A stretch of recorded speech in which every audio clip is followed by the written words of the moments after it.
বিসমিল্লাহির রহমানির রহিম। আমি মোহাম্মদ আবু মুসা, সহকারী শিক্ষক, সাতপদ রহিমা মাধ্যমিক বালিকা বিদ্যালয় কলারোয়া সাতক্ষীরা।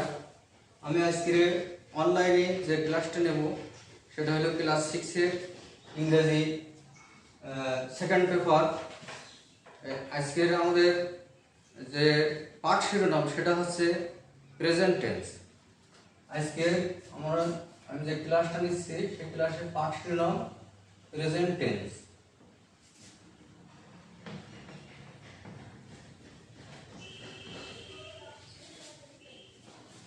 এর পূর্বের অনলাইন ক্লাসে আমি টেন্স সম্পর্কে আলোচনা করেছিলাম। টেন্স কাকে বলে, কত প্রকার, কী কী এবং প্রত্যেক প্রকারের সংজ্ঞাসহ উদাহরণ আমি আলোচনা করেছিলাম। সেখানে বলেছিলাম যে প্রত্যেকটা টেন্স আবার 4 প্রকার। সেই 4 প্রকার তাহলে প্রেজেন্ট টেন্স আমরা আসি। এখানে প্রেজেন্ট টেন্স 4 প্রকার। 1 নম্বরে আছে present indefinite,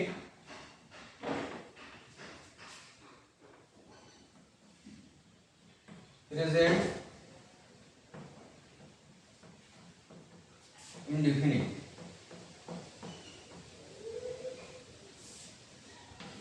present continuous,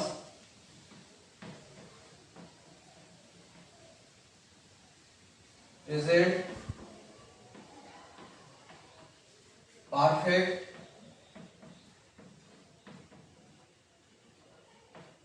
present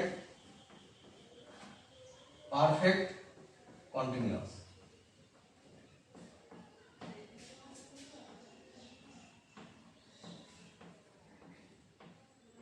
তাহলে আমরা আসি প্রেজেন্ট টেন্স 4 প্রকার। প্রত্যেক প্রকারের সংজ্ঞা এবং তার চেনার উপায় এবং তার গঠন প্রণালী সে সম্পর্কে আমরা আলোচনা করব। প্রিয় শিক্ষার্থীরা, আমি প্রথমে আসি প্রেজেন্ট ইনডেফিনিট টেন্স কাকে বলে। প্রেজেন্ট ইনডেফিনিট টেন্স বর্তমানকালে কোনো কাজ হয় বা হয়ে থাকে চিরন্তন সত্য অভ্যাস বোঝায়, তাকে প্রেজেন্ট ইনডেফিনিট টেন্স বলে। প্রেজেন্ট ইনডেফিনিট টেন্স চিনব কিভাবে সেটা আমি একটু বলি। প্রেজেন্ট টেন্স বাংলা বাক্যের ক্রিয়ার শেষে কি কি থাকবে, যেমন এ থাকবে, ইও, অ, ও ইত্যাদি। তাহলে আমরা চেনার উপায় মোটামুটি জানলাম। এ পর্যায়ে আমি এই টেন্সটা গঠন প্রণালী নিয়ে একটু আলোচনা করি। গঠন প্রণালী এবং উদাহরণ। গঠন হচ্ছে প্রথমে কি বসবে, সাবজেক্ট প্লাস মূল ভার্বের প্রেজেন্ট ফর্ম, মূল ভার্বের present form plus object oblique extension. তাহলে প্রেজেন্ট ইনডেফিনিট টেন্স আমরা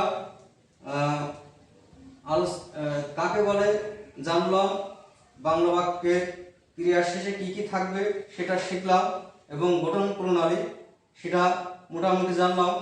আমি এবার একটা উদাহরণ দিলে তোমরা সেটা আরো ভালোভাবে বুঝতে পারবে। যেমন আই রিড ইন ক্লাস 6। তারপরে আরেকটা উদাহরণ দিচ্ছি, হি রিডস ইন ক্লাস 6। প্রিয় শিক্ষার্থীরা, এখানে আমি দুটো বাক্য ইংরেজিতে লিখেছি, একটা আই রিড ইন ক্লাস 6 আর একটা হচ্ছে হি রিডস ইন ক্লাস 6। এখানে প্রশ্ন আসতে পারে এক জায়গায় ইয়েস আর এক জায়গায় ইয়েস নেই, কি জন্য?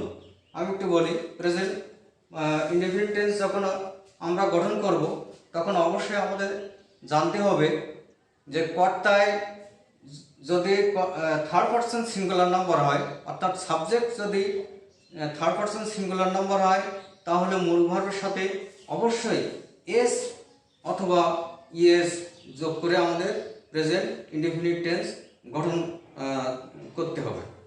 তাহলে আর কোনো ক্ষেত্রে আমরা এস অথবা ইএস যোগ করার প্রয়োজন পড়ে না।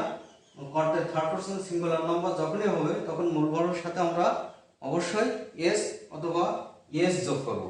তাহলে প্রিয় শিক্ষার্থীরা, আমরা প্রেজেন্ট ইনডিফিনিট টেন্স সম্পর্কে মোটামুটি জানলাম। এবার আসি present continuous tense. Present continuous tense কাকে বলে সেটা আমরা একটু জেনে নিই। প্রেজেন্ট কন্টিনিউয়াস টেন্স বর্তমানকালে কোনো কাজ হচ্ছে বা চলছে এরূপ বুঝাইলে ভার্বের আকারে যে পরিবর্তন ঘটে তাকে প্রেজেন্ট কন্টিনিউয়াস টেন্স বলে। চেনার উপায় কি? বাংলা বাক্যের ক্রিয়ার শেষে যেমন থাকবে ছয় ছয় রশ্মি, ছয় ছয় একা, ছয় ছয় উকা, ছয় ছয় একা দন্তান্ন ইত্যাদি। যেমন আমি ভাত খাচ্ছি, ছয় ছয় রশ্মিকা খায়াকা, ছয় ছয় রশ্মি, এই ধরনের থাকবে।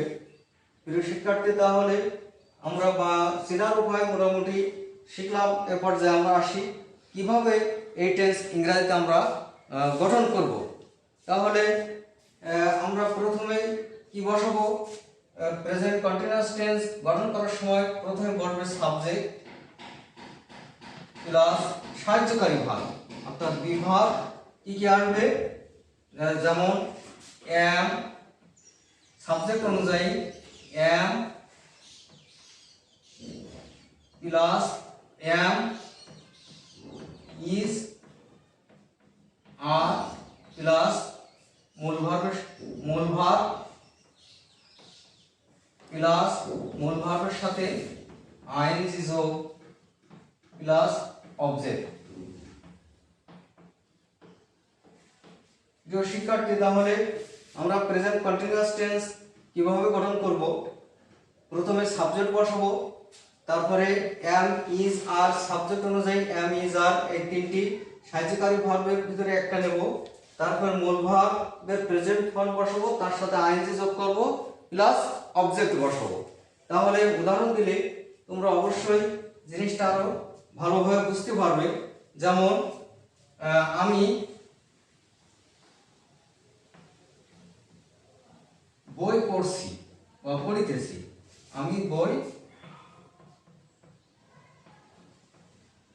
পড়ছি অবলিক পড়িতেছি।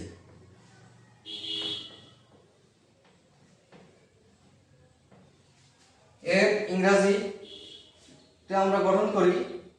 তাহলে সাবজেক্ট হিসাবে আমরা প্রথমে বসাবো আই, এম, ইজ, আর এই তিনটির ভিতরে একটা সাহায্যকারী ভার্ব নেব। তাহলে সাবজেক্ট অনুযায়ী আমাদের এখানে তিনটির ভিতরে আসবে এম, আই এম। তারপরে মূল ভার্ব আসবে প্রেজেন্ট ফর্ম রিড, তার সাথে আইএনজি যোগ হবে রিডিং। এবার বসবে অবজেক্ট এ বুক, আমি বই পড়িতেছি। তাহলে প্রিয় শিক্ষার্থীরা, আমরা মোটামুটি প্রেজেন্ট কন্টিনিউয়াস টেন্স সম্পর্কে জানলাম।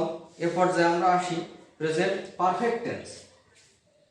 প্রেজেন্ট পারফেক্ট টেন্স কাকে বলে সেটা আমি একটু আলোচনা করছি।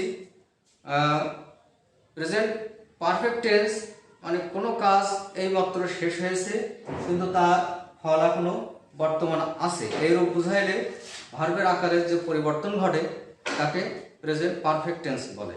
প্রিয় শিক্ষার্থী, প্রেজেন্ট পারফেক্ট টেন্স আমরা চিনব কিভাবে? চেনার উপায়, বাংলা বাক্যের ক্রিয়ার শেষে কি কি থাকবে? যেমন ইয়াসি,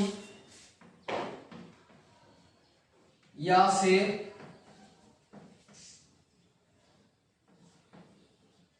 ইয়াসো, ইয়াসেন ইত্যাদি। তাহলে বাংলা বাক্যের ক্রিয়ার শেষে কি কি থাকবে? ইয়াসি, ইয়াসে, ইয়াসো, ইয়াসেন ইত্যাদি। এবার আমরা কিভাবে ইংরেজিতে প্রেজেন্ট পারফেক্ট টেন্স গঠন করতে পারি সে ব্যাপারে আমি আলোচনা করছি। প্রেজেন্ট পারফেক্ট টেন্স আমরা প্রথমে সাবজেক্ট বসাবো,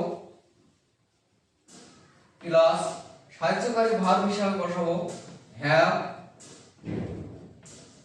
অথবা হ্যাজ প্লাস মূল ভার্বের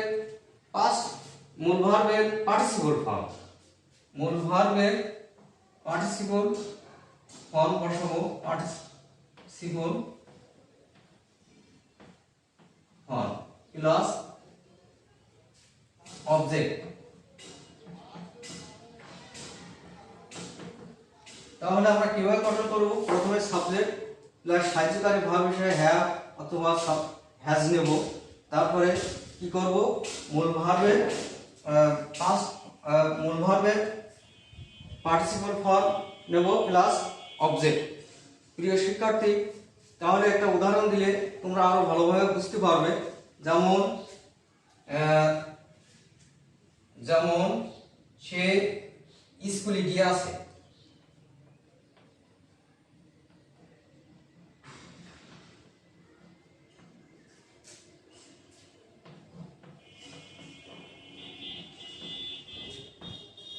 তাহলে সাবজেক্ট হিসেবে আমরা কি বসাবো? হি। সাবজেক্ট অনুযায়ী আমরা হ্যাভ হ্যাজ এই দুটোর ভিতরে একটা নেব। তাহলে আমরা যেহেতু পর্দায় থার্ড পারসন সিঙ্গুলার নাম্বার, তাহলে হি সেই অনুযায়ী আমরা হ্যাজ নিলাম এবং মূল ভার্বের participle form past participle form বসাবো। তাহলে গিয়াছে ইংরেজি হচ্ছে গো, এর পার্টিসিপল ফর্ম হচ্ছে গন। কোথায় গিয়াছে? স্কুলে। He has gone to school. প্রিয় শিক্ষার্থী, তাহলে মোটামুটি আমরা প্রেজেন্ট পারফেক্ট টেন্স কাকে বলে, চেনার উপায়, গঠন প্রণালী মোটামুটি শিখলাম। এ পর্যায়ে আমরা আসি প্রেজেন্ট পারফেক্ট কন্টিনিউয়াস টেন্স। আমি 4 প্রকার টেন্স এর ভিতরে সর্বশেষ যেটি আছে সেটা হচ্ছে present perfect continuous tense. Present perfect continuous tense কাকে বলে আমি একটু আলোচনা করি। পূর্বে কোনো কাজ আরম্ভ হইয়া এখনো চলিতেছে এরূপ বুঝাইলে তাকে প্রেজেন্ট পারফেক্ট কন্টিনিউয়াস টেন্স বলে। এর চেনার উপায় কিছুটা প্রেজেন্ট কন্টিনিউয়াস টেন্স এর মতো বাংলা বাক্যের ক্রিয়ার শেষে ইতেছি বা হচ্ছে, যাচ্ছে, এই ধরনের। তাহলে ক্রিয়ার শেষে কিছুটা প্রেজেন্ট কন্টিনিউয়াস টেন্সের মতো। তাহলে আমরা এবার গঠন প্রণালীতে আসি। আমরা গঠন প্রণালী প্রথমে সাবজেক্ট বসাবো প্লাস সাহায্যকারী ভার্ব হিসাবে have been oblique has been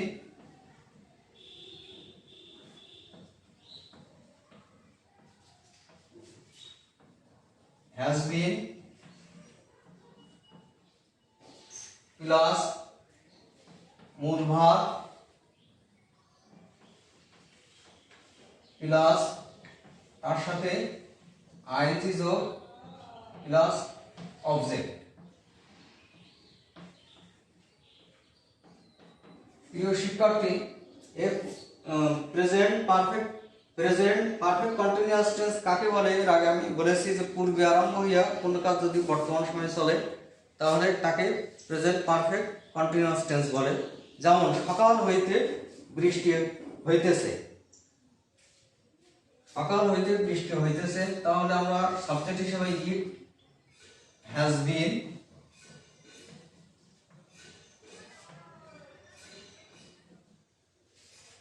raining since morning.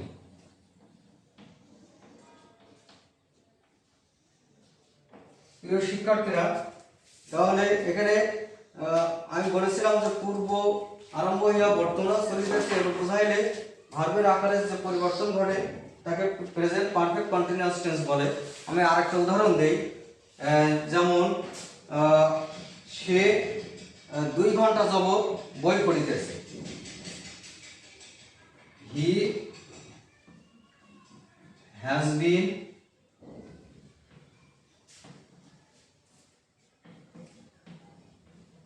reading a book for 2 hours. For 2 hours. সে 2 ঘন্টা যাবত বই পড়িতেছে। প্রিয় শিক্ষার্থী, আমি তাহলে দুইটা উদাহরণ দিলাম। একটা হলো সিন্স সকাল হইতে, আর একটা হলো 2 ঘন্টা যাবত। ফর কখন হবে? যখন যাবত বা ধরে এই ধরনের বুঝাবে তখন প্রেজেন্ট পারফেক্ট কন্টিনিউয়াস টেন্সে আমরা অবশ্যই ফর বসাবো। আর যখন হইতে বা থেকে থাকবে সেই ক্ষেত্রে আমরা সিন্স বসাবো। এই মোটামুটি দুটো উদাহরণ আমি প্রেজেন্ট পারফেক্ট কন্টিনিউয়াস টেন্সে দিয়েছে। আমার মনে হয় তোমরা ভালোভাবে বুঝতে পেরেছো যে প্রেজেন্ট টেন্স যে 4টি ফর্ম, এই 4টি ফর্ম সম্পর্কে আমি আজকে কাকে বলে, চেনার উপায় এবং গঠন প্রণালী সম্পর্কে তোমাদের সামনে আলোচনা করেছি এবং উদাহরণও দিয়েছি প্রত্যেকটা টেন্সের। আমার মনে হয় তোমরা এই প্রেজেন্ট টেন্স সম্পর্কে মোটামুটি তোমাদের একটা ধারণা লাভ করতে পেরেছো বলে আমি মনে করছি।